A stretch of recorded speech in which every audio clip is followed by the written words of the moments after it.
The frozen body lay half buried in a snowdrift just outside the mining camp, and when Lily Zimmerman stumbled upon it that bitter January morning in 1878, she knew her own life was about to change forever.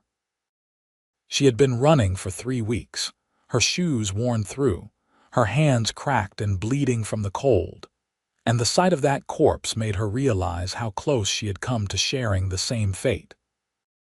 The dead man's eyes stared up at the gray Colorado sky, his lips blue, his fingers curled like claws.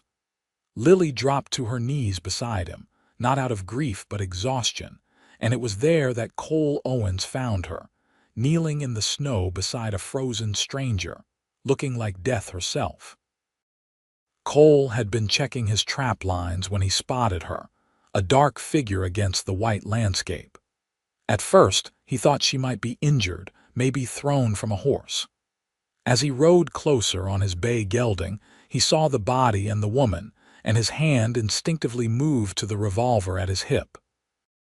But something about the way she knelt there, so still and defeated, told him she was not a threat. She was barely conscious, swaying slightly, her dark hair hanging in frozen strands around her pale face. "Madam," he called out, his voice cutting through the wind. She did not respond. He dismounted and approached carefully, his boots crunching in the snow. "Madam, are you hurt?" Lily lifted her eyes to him, and Cole saw something in them that made his chest tighten. Fear. Raw, visceral fear. She tried to stand, stumbled, and he caught her before she fell. She was light in his arms, too light, and he could feel her shivering violently through her thin coat. "Please," she whispered, her voice hoarse. "Do not send me back, please." Cole looked down at the dead man, then back at her. "Who is he?" "I do not know, I just found him." Her teeth chattered so hard she could barely speak. "Please, I cannot go back. He will kill me." Cole made a decision in that moment that would bind their fates together. He lifted her into his arms, carried her to his horse, and settled her in the saddle. She slumped against the horse's neck, barely able to hold herself upright. He swung up behind her, wrapping his arm around her waist to keep her steady, and turned the horse toward his cabin 3 miles north of Salida, Colorado. The cabin was small but well built, with thick log walls and a stone fireplace that Cole had constructed himself. He carried her inside, laid her on his bed, and immediately set about building up the fire. She drifted in and out of consciousness as he worked, removing her frozen boots and seeing that her feet were frostbitten. He heated water, wrapped her feet in warm cloths, and covered her with every blanket he owned. Then he sat beside the bed and waited. She slept for nearly 18 hours. Cole checked on her throughout that time, stoking the fire, replacing the cloths on her feet, listening to make sure she was still breathing. He was 26 years old, had been trapping and ranching in these mountains for 5 years, and he had learned to be self-sufficient. He had also learned to be cautious. A woman running from something, found beside a frozen corpse, could bring trouble. But when he looked at her sleeping face, something in him softened. She looked young, maybe 21 or 22, and even exhausted and half frozen. There was a delicate beauty to her features. When Lily finally woke, the cabin was warm and golden light filtered through the single window. She sat up slowly, disoriented, and saw Cole sitting at the rough-hewn table, cleaning his rifle. He looked up when he heard her move. "You are awake," he said simply. She looked around the cabin, taking in the simple furnishings, the fire crackling in the hearth, the smell of coffee brewing on the stove. "Where am I, my cabin?" "About 3 miles north of Salida. You were nearly frozen when I found you." Memory flooded back and she clutched the blankets to her chest. The man in the snow. "I rode back and buried him this morning. Whoever he was, he has been dead at least a week, maybe more." Cole set down the rifle and poured coffee into a tin cup. "You want to tell me who you are running from?" Lily hesitated, Trust did not come easily to her anymore. But this man had saved her life, had not asked questions, had simply brought her to safety. She owed him some truth. "My husband," she said quietly, "my former husband." Cole brought the coffee to her.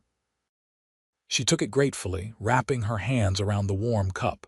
"Former?" he asked. "He is dead. At least I think he is dead. I hope he is dead." The words came out in a rush, surprising even herself. "His name was Marcus Stern. We were married 3 years ago in Denver. I was 18. He seemed kind at first, but after the wedding—" She trailed off, staring into the dark liquid in her cup. "He was not kind." Cole sat down on the edge of the bed, keeping a respectful distance. "He hurt you." It was not a question. Lily nodded. "For 3 years. I tried to leave twice before. The first time he found me in Colorado Springs and dragged me back.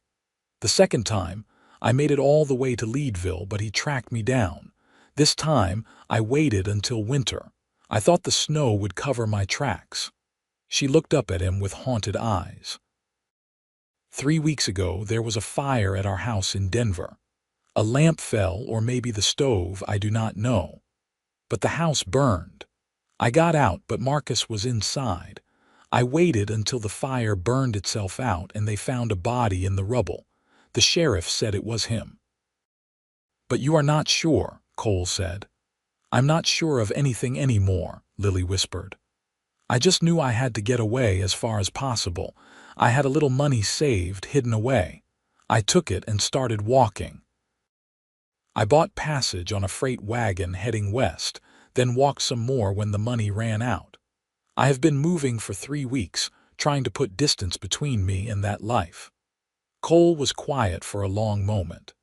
Outside, the wind howled around the cabin, but inside it was warm and safe. "You can stay here," he finally said, "until you figure out what you want to do next." Lily looked at him in surprise. "You do not even know me." "I know enough," Cole said. He stood and went to the stove, ladling soup into a bowl. "I know you have been through hell and you need help. I know you were willing to die in the snow rather than go back to a man who hurt you. That tells me everything I need to know." Tears welled up in Lily's eyes, the first she had allowed herself to cry in longer than she could remember. "Why would you help me?" Cole brought her the soup, his expression serious. "Because somebody should have helped you a long time ago, and because I know what it is like to be alone." Over the next few days, Lily slowly regained her strength. Cole was respectful and kind, giving her the bed while he slept on the floor near the fire. He cooked simple meals and made sure she ate, helped her change the bandages on her frostbitten feet, and did not press her for more information than she wanted to give. In return, she began helping around the cabin, mending his shirts, organizing his sparse provisions, bringing a woman's touch to the rough bachelor quarters. They talked in the evenings, sitting by the fire. Cole told her about his own past, how he had grown up in Missouri, lost his parents to cholera when he was 16, and headed west to make his own way. He had tried his hand at mining, cattle driving, and finally settled into trapping and small-scale ranching. He had a dozen head of cattle, trap lines in the mountains, and a small vegetable garden in the summer. It was a simple life, but it was his. Lily found herself drawn to his quiet strength. Cole was not a talkative man, but when he spoke, his words had weight. He moved with confidence and competence, whether he was skinning a rabbit or mending a fence. And he was handsome in a rugged way, with dark hair that curled slightly at his collar, gray eyes that seemed to see everything, and strong hands that could be surprisingly gentle.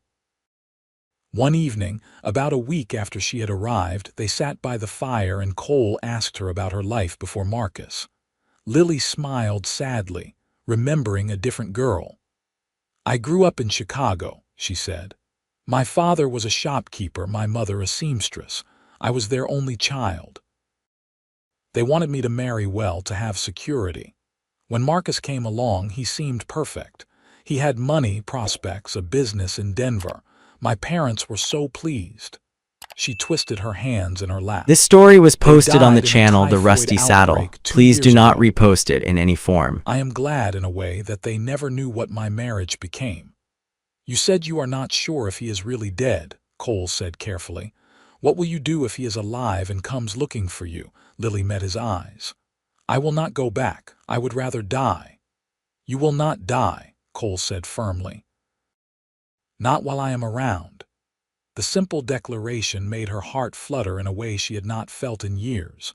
She looked away, feeling her cheeks warm. You barely know me, Cole. Why would you risk yourself for me? He was quiet for a moment, staring into the fire. Maybe I am tired of being alone, he said finally. Maybe I think some things are worth risking for. The winter deepened, and with it, something grew between them. It was not rushed or forced, but slow and natural, like the gradual melting of snow in spring.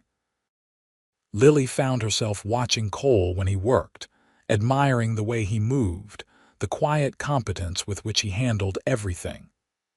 Cole found himself looking for excuses to be near her, to hear her laugh, to see the way her eyes lit up when she smiled. One afternoon in late February, Cole took her into Salida to buy supplies. It was her first trip to town since he had found her, and she was nervous. "What if someone asks questions?" she said as they rode together on his horse. "Then we tell them you are my cousin from Denver staying with me for the winter," Cole said. "It is nobody's business but ours." Salida was a small town with a main street lined with shops, a saloon, a church, and a handful of houses. The Arkansas River ran through the valley, and the mountains rose up on all sides, their peaks white with snow.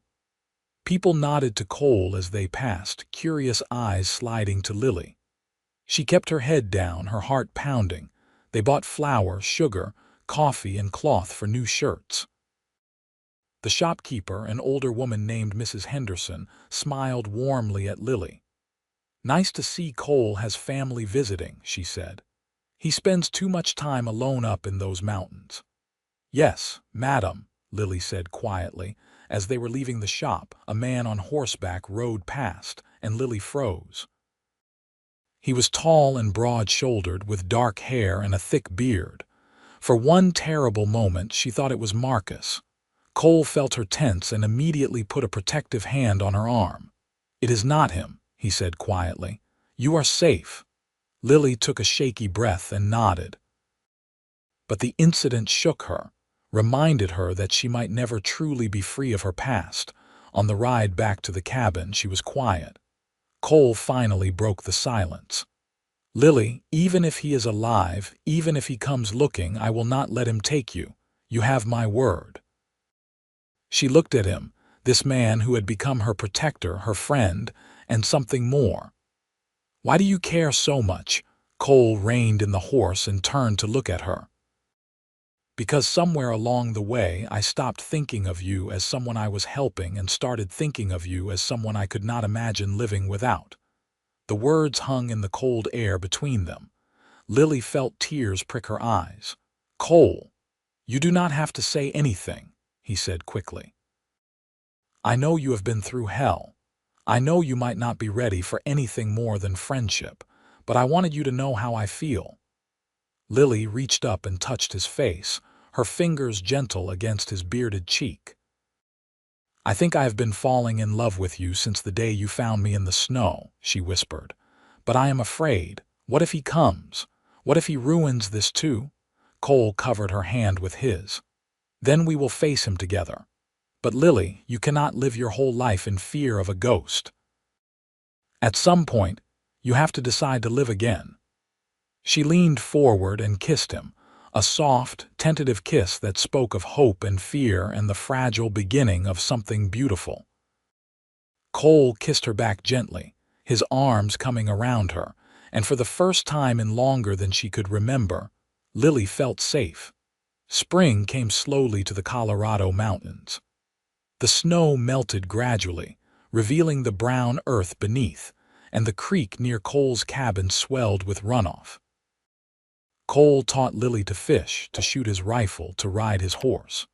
She grew stronger, healthier, the shadows fading from her eyes. They fell into an easy domestic rhythm, working side by side during the day, sitting close by the fire at night. In April, Cole rode into town and came back with a bolt of blue fabric and a shy smile. "I thought maybe you could make yourself a new dress," he said, "for when we go to church on Sunday." Lily took the fabric, touched by the gesture. "You go to church?" "Not often," Cole admitted. "But I thought maybe we should start. People are talking, saying it is not proper for you to live here unchaperoned. I thought if we are seen in town more going to church, it might quiet the gossip." "Or we could get married," Lily said quietly. Cole stared at her. "What? Marry me, Cole?"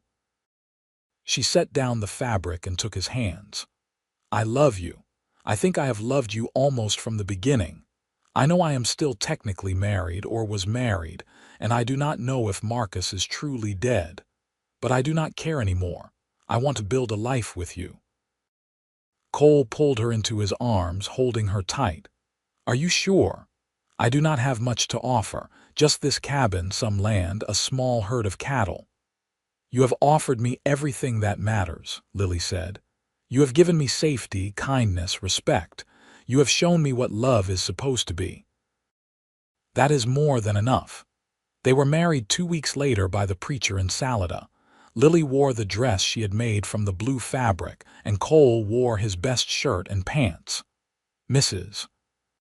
Henderson and her husband stood as witnesses, and afterward there was a small celebration at the church with cake and coffee. As they rode back to the cabin, now husband and wife, Lily felt a happiness so complete it was almost frightening. "I keep waiting for something to go wrong," she confessed as they unsaddled the horse. Cole kissed her forehead. "Stop waiting for disaster and just live, Lily. We deserve this." That night they made love for the first time, tender and slow, learning each other in the flickering firelight. Cole was gentle and patient, mindful of her past, and Lily discovered that intimacy could be beautiful rather than painful. Afterward, they lay tangled together in the bed, and she traced patterns on his chest. "I never thought I could feel this way," she murmured. "I never thought I could trust a man again." "You can trust me," Cole said. "Always." The summer was golden. They worked hard, expanding the garden, tending the cattle, repairing the cabin. Cole built an addition, creating a separate bedroom and a larger main room.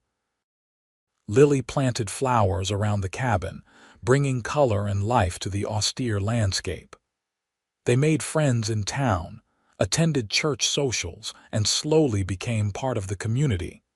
In July, Lily realized she was pregnant. She had suspected for a few weeks, but when she was sure, she told Cole over dinner. He stared at her, a piece of bread halfway to his mouth, and then a huge smile broke across his face. "A baby," he said. "A baby," she confirmed, laughing at his expression. Cole jumped up from the table, swept her into his arms, and spun her around. "We are going to have a baby." He set her down carefully, suddenly worried. "Are you feeling well? Should you be resting? What do you need?" Lily laughed, her heart full. "I am fine. Women have been having babies since the beginning of time. I am healthy and strong." But as happy as she was, a small kernel of fear remained. What if Marcus was alive? What if he came for her? She pushed the thoughts away, determined not to let old ghosts haunt this new life. In August, a stranger rode into Salida asking questions. He was looking for a woman, he said, who might have come through in the winter.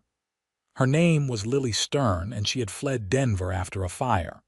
Her husband was looking for her, worried sick, desperate to know she was safe. Mrs. Henderson heard about it and came straight to the cabin to warn them. "There is a man in town," she said breathlessly, "asking about a woman from Denver. I do not think he knows you are here yet, but he is asking everyone." Lily went white. Cole's jaw tightened. "He is alive," Lily whispered. "Marcus is alive. You do not know it is him," Cole said, but his hand moved to his gun belt. Could be someone he hired. What are we going to do? Lily asked, her hand instinctively moving to her This stomach story where was their posted child on the grew. channel The Rusty We are Saddle. going to Please face do not this, Cole repost it said. in any form. No more running. This is our home, our life. He has no claim on you anymore. The next day, Cole rode into town alone, his rifle across his saddle. He found the stranger in the saloon, a thin man with cold eyes and a sharp face. Cole walked up to him directly. "I hear you are looking for a woman named Lily Stern," he said. The stranger looked him over. "That is right, you know her." "I know she came through here last winter, half frozen and terrified. I know she was running from a man who beat her for 3 years. I know she is not going back." The stranger's eyes narrowed. "Where is she? Safe and married to me?" Cole's voice was hard as iron. "You can go back and tell whoever sent you that Lily Owens is not interested in being found. She has a new life now, a good life, and she is staying right here." "Her husband has rights," the stranger said. "Her husband is a coward who beat a woman half his size. He has no rights. Now you can ride out of town peacefully, or we can settle this another way." The stranger studied Cole, measuring him. Cole stood his ground, his hand near his gun, his eyes steady. Finally, the stranger shrugged. "I will let him know," he said, "but I do not think he will give up that easy." "Then he will regret coming here," Cole said quietly. The stranger left town that afternoon, but Cole knew it was not over. He rode back to the cabin and found Lily pacing, her face drawn with worry. "He will come," she said. "Marcus will come himself now." "Let him come," Cole said. "This is our home. We have friends here, people who care about us. The law is on our side. You are my wife now, not his." But Lily was right. 2 weeks later, Marcus Stern rode into Salida. He was a tall man with dark hair and a handsome face that hid a cruel nature. He went straight to the sheriff, claiming his wife had been kidnapped, was being held against her will by a trapper named Cole Owens. The sheriff, a grizzled man named Tom Blake, listened patiently and then said, "Why don't we all sit down and talk about this like civilized people? You, me, Cole, and the lady in question." Marcus agreed, confident he could charm the sheriff. But when they met in the sheriff's office the next day and Lily walked in with Cole, Marcus's confident smile faded. Lily looked different from the cowed, frightened woman he remembered. She stood straight, her chin up, her hand firmly in Cole's. "Lily," Marcus said, his voice oozing false concern. "Thank God you are safe. I have been so worried." "Do not pretend to care," Lily said, her voice steady. "I know you, Marcus. I know what you are. I am your husband," Marcus said. "You belong with me." "I was your wife," Lily corrected. "I am Cole's wife now. We married in April." Marcus's face darkened. "That marriage is not legal. You were still married to me." "I thought you were dead," Lily said. "The house burned. They found a body." "A vagrant who broke in looking for shelter," Marcus said. "The fire was an accident, but you did not stay to find out, did you?" "You ran." "I ran because living with you was a nightmare," Lily said, and her voice rose. "You beat me, Marcus. For 3 years you beat me. You made every day of my life a living hell. When I thought you were dead, I felt relief. I felt free." "That is a lie," Marcus said, but his eyes were cold and calculating. "You are confused, emotional. Come home with me and we will work this out." "She is not going anywhere with you," Cole said, stepping forward. Marcus looked at him with contempt. "This is between me and my wife." "She is my wife now," Cole said. "And she is not going anywhere she does not want to go." Sheriff Blake held up a hand. Everybody calm down. "Now, Marcus, you say she is your wife, but she says you abused her. You have any witnesses to say otherwise?" "It is her word against mine," Marcus said. "And a wife's place is with her husband. She is remarried now," the sheriff pointed out. "And Colorado law says a woman can leave a husband who abuses her. You have any proof you did not?"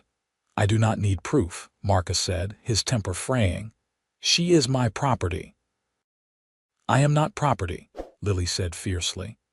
I am a human being, and I am done being afraid of you. Marcus lunged forward, grabbing for her, but Cole was faster. He shoved Lily behind him and met Marcus with a solid punch to the jaw. Marcus staggered back, shocked, and then came at Cole with a roar. The two men crashed together, fists flying, and the sheriff shouted for them to stop. It was over quickly. Cole was stronger, hardened by years of physical labor, and Marcus, for all his bluster, was not a fighter when facing someone his own size. Cole knocked him down and stood over him, breathing hard. "You do not touch her," Cole said. "Ever again." Sheriff Blake hauled Marcus to his feet. "I think you best be leaving town," he said. "Mrs. Owens has made her choice clear, and I do not see any evidence she was kidnapped or is being held against her will." "This is not over," Marcus snarled, blood dripping from his split lip. "She is still my wife in the eyes of God." "In the eyes of God, you broke your marriage vows the first time you raised a hand to her," Cole said. "Now get out of our town." Marcus left Salida that afternoon, but his parting words haunted Lily. She was quiet on the ride back to the cabin, her hand resting on her stomach. "He will not give up," she said. "I know him. He does not like to lose." "Then we will be ready," Cole said. "But Lily, we cannot live in fear. We have to trust that the law will protect us, that our friends will stand by us." Over the next few weeks, they took precautions. Cole taught Lily to handle a gun better, showed her where to hide if trouble came. They told their neighbors what had happened, and the community rallied around them. Men from town took turns riding by the cabin, making sure everything was quiet. Mrs. Henderson invited Lily to stay with her in town, but Lily refused to leave Cole. In September, the first snows dusted the mountain peaks, a reminder of how Lily had arrived a year ago, half frozen and desperate. Now she was healthy, happy, and heavy with child. The baby was due in March, and she was busy preparing, sewing tiny clothes, setting up a cradle that Cole had built. The trouble came on a cold October night. Lily woke to the sound of breaking glass and smoke. Cole was instantly awake, grabbing his gun and pulling her out of bed. The cabin was on fire, flames licking up the walls, smoke filling the room. "He set the cabin on fire," Lily gasped, coughing. "Out the back," Cole said, pulling her toward the back door. But as they reached it, it burst open and Marcus stood there, a gun in his hand and madness in his eyes. "You thought you could just leave me," he screamed. "You thought you could replace me." "Marcus, stop this," Lily said, even as Cole pushed her behind him. "You are coming with me," Marcus said. "Right now." "She is not going anywhere," Cole said. Marcus raised the gun, pointing it at Cole, and Lily screamed. But before he could fire, a shot rang out from outside. Marcus jerked and fell, a red stain spreading across his chest. Sheriff Blake stepped out of the shadows, his gun smoking. "I saw him ride out this way earlier," the sheriff said calmly. "Figured he was up to no good. Looks like I was right." Marcus lay gasping on the ground, blood pooling beneath him. Lily looked down at him, feeling nothing but pity. "You did this to yourself," she said quietly. "All I wanted was to be free." Marcus died there, in the dirt behind the cabin, and with him died the last shadow of Lily's past. Cole pulled her away as the sheriff and several townsmen who had followed helped put out the fire. The cabin was damaged but not destroyed. It could be repaired. The next few months were a blur of rebuilding. The community came together to help repair the cabin, and by the time the snows came in earnest, it was whole again, even better than before. Lily felt as though a weight had been lifted, knowing that Marcus was truly gone, that she was finally, completely free. In March of 1879, on a bright cold morning, Lily gave birth to a healthy baby boy. Cole was there, holding her hand, whispering encouragement, and when the midwife placed the baby in Lily's arms, tears streamed down both their faces. "What should we name him?" Lily asked, looking down at the perfect little face. This story was posted on the Cole channel touched The Rusty baby's tiny Saddle. hand. Please do not "How repost about it in any James?" form. "After my father. James Owens," Lily said. "It is perfect." Life settled into a beautiful rhythm. Little James was a happy baby, growing strong and healthy. Cole expanded his ranch, bought more cattle, and became a respected member of the community. Lily thrived, her dark past becoming more and more distant. She made friends, joined the church women's group, and found joy in the simple pleasures of her life. One evening in the summer of 1880, as they sat on the porch watching the sun set over the mountains, James toddling around the yard chasing a chicken, Lily leaned against Cole's shoulder. "You ever think about that day you found me?" she asked. "All the time," Cole said, wrapping his arm around her. "I think about how easily I could have ridden a different direction, checked a different trap line. I think about how lucky I am that I found you." "I was the lucky one," Lily said. "You saved my life." "We saved each other," Cole said. "You gave me a reason to be more than just a man living alone in the mountains. You gave me a family, a purpose, a future." Lily turned and kissed him, soft and sweet. "I love you, Cole Owens, more than I ever thought possible." "I love you too," he said. "My brave, beautiful wife." As the sun dipped below the mountains, painting the sky in shades of orange and pink, Lily thought about how far she had come.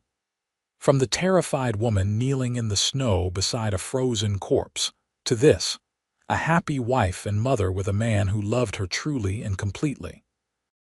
The snow had covered her past, buried the pain and fear, and Cole had built her future, brick by brick, with patience and love. In the years that followed, their family grew. James was joined by a sister in 1882, a little girl with Lily's dark hair and Cole's gray eyes, whom they named Sarah. Then came another boy in 1884, whom they called Thomas. The cabin expanded to accommodate the growing family, becoming a real home filled with laughter and love. Cole's ranch prospered. He became known throughout the valley as an honest, hard-working man, and his cattle were among the best in the region. Lily became a pillar of the community, known for her kindness and her willingness to help anyone in need. She particularly made it her mission to help other women who found themselves in difficult situations, offering shelter, advice, and friendship. On warm summer evenings, the family would sit on the porch together, Cole and Lily in their rocking chairs, the children playing in the yard. Neighbors would stop by, and there would be music and stories and laughter. The cabin that had once been a lonely bachelor's dwelling became the heart of a community, a place where people knew they were always welcome. In the winter of 1885, a young woman arrived in Salida, alone and frightened, with a black eye and nowhere to go. Mrs. Henderson sent her to Lily, knowing she would understand. Lily welcomed the girl into her home, fed her, listened to her story, and helped her find her feet. With Cole's help, they found her work in town and a safe place to stay. The girl eventually married a kind young rancher and started her own happy life, but she never forgot the woman who had helped her when she needed it most. "You are making a difference," Cole told Lily one night as they lay in bed. "You are turning your pain into something good." "I know what it is like to have nowhere to turn," Lily said. "If I can help even one woman avoid what I went through, it is worth it." The children grew. James became a tall, serious boy who loved working with his father, learning to ride and rope and care for the cattle. Sarah was bright and curious, always asking questions and reading every book she could get her hands on. Thomas was the wild one, always getting into mischief, but with a heart as big as the Colorado sky. In 1888, Cole and Lily celebrated their 10th anniversary. It was a grand affair, with a party at the church and what seemed like the whole town in attendance. As they danced together under the stars, Lily looked up at her husband, seeing the gray in his hair now, the lines around his eyes, and loved him even more than she had when they were young. "Who would have thought," she said, "that the worst day of my life would lead to the best?" "God works in mysterious ways," Cole said, spinning her around. "I do not think it was God," Lily said. "I think it was you. You saw someone who needed help and you helped. That is not mysterious.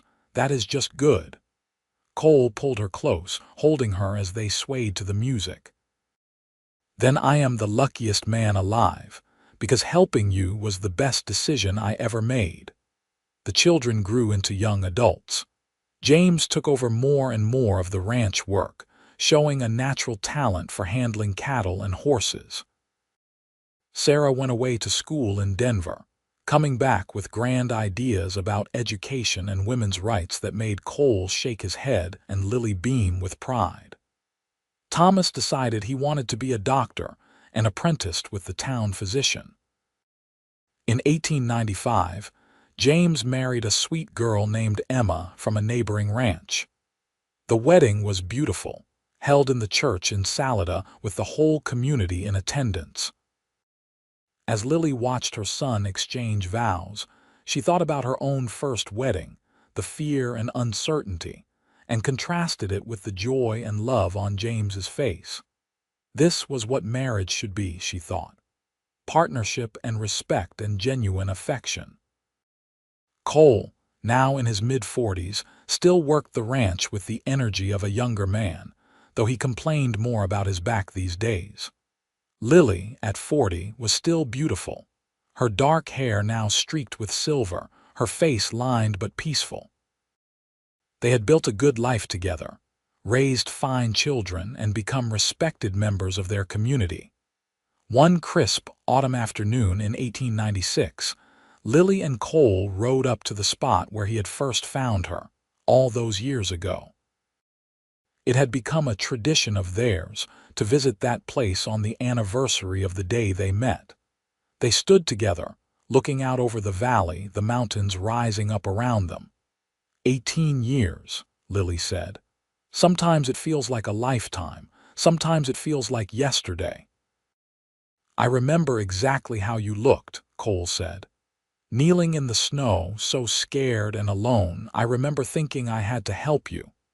And then you fell in love with me, Lily teased. And then I fell in love with you, Cole agreed. Best decision I ever made. They stood in comfortable silence, hands clasped, watching the sun begin its descent. The snow would come soon, covering the ground in white, but they were not afraid. They had weathered many winters together, and they would weather many more. You ever regret it? Lily asked quietly. Taking me in, marrying me, all the trouble it brought, Cole turned to her, his gray eyes serious. Never. Not for one single second. You are the best thing that ever happened to me, Lily. You and our children and this life we built. I would do it all again in a heartbeat. Lily smiled, tears in her eyes. I love you, Cole Owens. I love you too, Lily Owens. Always. In 1898, they became grandparents when James and Emma welcomed a baby girl. Holding that tiny infant, Lily thought about the journey that had brought her to this moment. From the frozen woman in the snow to grandmother, wife, mother, friend. She had survived things that should have broken her, had found love when she thought she never would again, and had built a legacy of kindness and strength. The new century approached, bringing changes to the West. Salida grew, the railroad expanded, and the wild frontier began to settle into civilization. But some things remained constant. Cole and Lily's love endured, deepening with each passing year.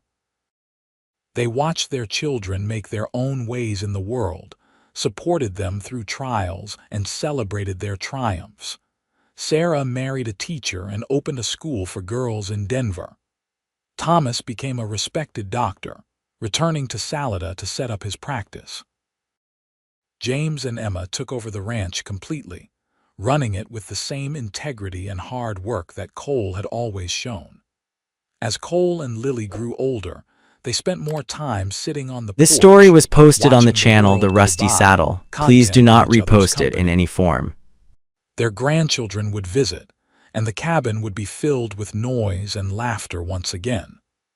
They told stories of the old days, of the wild frontier, of how Grandma and Grandpa had met. "Tell us about the snow," the grandchildren would beg, and Lily would recount the story, though she softened some of the harsher details. She told them about being lost and cold, about the kind cowboy who had saved her, about falling in love despite everything. "The snow covered my past," she would say, "and your grandfather built my future. And what a beautiful future it has been." In the spring of 1905, on a warm afternoon filled with the scent of wildflowers, Cole and Lily sat on their porch, now both in their 50s, watching the sunset paint the mountains in gold. Their hands were clasped together, as they had been for nearly 30 years of marriage. "Did I ever tell you," Cole said, "that I almost did not ride that direction that day? I had planned to check the North Trap line, but something made me change my mind at the last minute." "Fate," Lily said, "or luck," Cole replied. "Either way, I am grateful." "So am I," Lily said. She leaned her head on his shoulder, feeling his steady presence beside her. "You know what the best part of our story is?" "What is that?" "It is not about the terrible things that happened before. It is not about Marcus or the fear or the running. Our story is about what came after. It is about choosing love, choosing each other, building something beautiful from the ashes of something terrible. That is what matters." Cole kissed the top of her head. "You are the wisest woman I know." "I learned from the best man I know," Lily replied.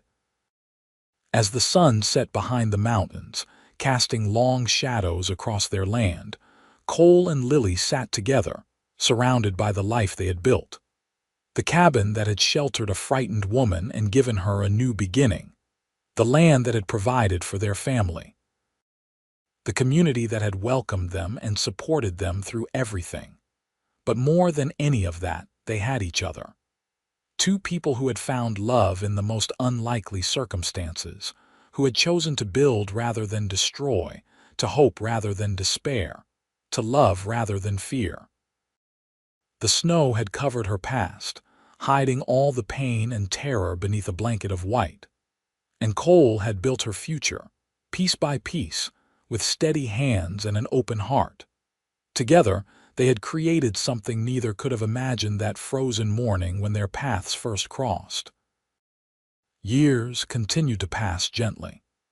In 1910, they celebrated their 32nd wedding anniversary with a grand party that brought people from all over the county. Cole was 58 now, his hair silver, his body showing the wear of decades of hard physical work. Lily was 52, her face lined but still beautiful, her eyes still bright with intelligence and warmth. Their children were all established in their own lives. James ran the ranch with his wife Emma, and their 3 children were growing up strong and capable. Sarah's school in Denver was thriving, educating young women and preparing them for a changing world. Thomas had a busy medical practice and had married a nurse. Together they had 2 children and were pillars of the Salida community. Cole and Lily had effectively retired, though Cole still helped James with the ranch work when he could, and Lily still counseled women who needed help. But mostly, they enjoyed their golden years together, traveling occasionally, spending time with their grandchildren, and simply being together. One evening, sitting by the fire in the cabin they had shared for so long, Lily looked around at the familiar walls, the furniture worn smooth by years of use, the photographs of children and grandchildren covering every surface. "We did well, did we not?" she said. Cole followed her gaze, taking in the evidence of their life together. "We did better than well. We built something lasting." "I never thanked you properly," Lily said quietly. For what? For seeing me that day in the snow, for not just riding past, for caring enough to help a stranger, for loving me when I did not think I deserved to be loved. Her voice was thick with emotion. You changed my entire life, Cole. You gave me everything. Cole reached over and took her hand, his touch still sending warmth through her after all these years. You gave me just as much, Lily. Before you, I was just existing, moving through days without real purpose or joy. You gave me a reason to be better, to do better. You gave me a family and love and a life worth living. So I think we are even. She smiled through tears. Even. They sat in comfortable silence, the fire crackling, the wind whistling softly outside. After a while, Cole spoke again. Do you remember what you said to me that first day when I found you? I said a lot of things. I was half frozen and terrified. You said, please do not send me back. That was the first thing you said, and I knew right then that I could not. Something in your voice, in your eyes, told me you were running from something terrible, and I decided in that moment that whatever you needed, I would help. And you did, Lily said. You saved my life. Not just from the cold, but from everything. You showed me what real love looks like, what a real partnership should be. You broke the cycle of pain and fear, and you replaced it with kindness and strength. We did it together, Cole said. You were brave enough to trust again, to love again. That took more courage than anything I did. As the fire burned low, they prepared for bed, moving through the familiar rituals of their evening routine. In the bedroom, Lily paused to look out the window at the star-filled sky. Cole came up behind her, wrapping his arms around her waist. What are you thinking? He asked. I am thinking about snow, she said. About how it covers everything, makes the world clean and new. About how that terrible winter brought me here to you. About how sometimes the worst storms lead to the clearest skies. That is poetic, Cole said, resting his chin on her shoulder. That is truth, Lily replied. She turned in his arms, looking up at his dear, familiar face. I love you, Cole Owens. I have loved you for more than half my life now, and I will love you until my last breath. And I love you, Lily Owens. You are my heart, my home, my everything. They held each other in the darkness, two people who had found each other against all odds, who had built a life of meaning and beauty from circumstances that should have destroyed them. Outside, the wind picked up and the first flakes of winter snow began to fall, gentle and soft, covering the world in white. But inside, there was warmth and love and peace. The snow could fall, storms could rage, and the world could change, but this was constant. Their love, their commitment, their partnership. This was what endured. In the morning, they woke to a world transformed by snow, and they stood together at the window, watching the sun rise over the white-covered mountains. Another winter, another year, another chapter in their ongoing story. Beautiful, Lily murmured. Yes, Cole agreed, but he was looking at her, not the landscape. They lived many more years together, watching their family continue to grow and flourish. More grandchildren came, and eventually great-grandchildren. The ranch passed fully to James and then to his children. The world changed around them with automobiles and telephones and all manner of modern conveniences, but the essential things remained the same: love, family, commitment. These were the building blocks of a life well lived, and Cole and Lily had built theirs on a foundation of bedrock. When Cole passed away in 1923 at the age of 71, Lily was beside him, holding his hand. His last words were, "I love you," and hers were, "I will see you again." Lily lived another 5 years, surrounded by her children and grandchildren and great-grandchildren. She spent those years telling stories, passing on wisdom, and making sure that everyone knew the legacy Cole had left. He had been, she said, the finest man she ever knew, and their love had been the greatest blessing of her life. She passed away peacefully in her sleep in the spring of 1928, at the age of 70. Her children buried her beside Cole on a hill overlooking the valley, with a simple headstone that read, Lily Zimmerman Owens. Beloved wife, mother, grandmother, she found love in the snow. The cabin remained in the family for generations, a testament to the couple who had built it and the love that had sustained them. And every winter, when the snow fell thick and white, covering the mountains and valleys, the descendants of Cole and Lily would remember the story. The story of how a cowboy saved a woman from the snow, and how together they built a future filled with love and hope and endless possibility. It was a This story story was worth posted on the remembering, channel The Rusty a Saddle. story of Please do not survival repost and it in any redemption, form. of second chances and enduring love. It was the story of how the worst day of someone's life could lead to the best, how darkness could give way to light, how fear could be replaced with joy. It was, simply put, a love story. And like all great love stories, it lived on long after the lovers themselves had passed, inspiring generation after generation to believe in the possibility of finding true love, real partnership, and lasting happiness. The snow had covered her past. A cowboy had built her future. And together, they had created a legacy that would never be forgotten.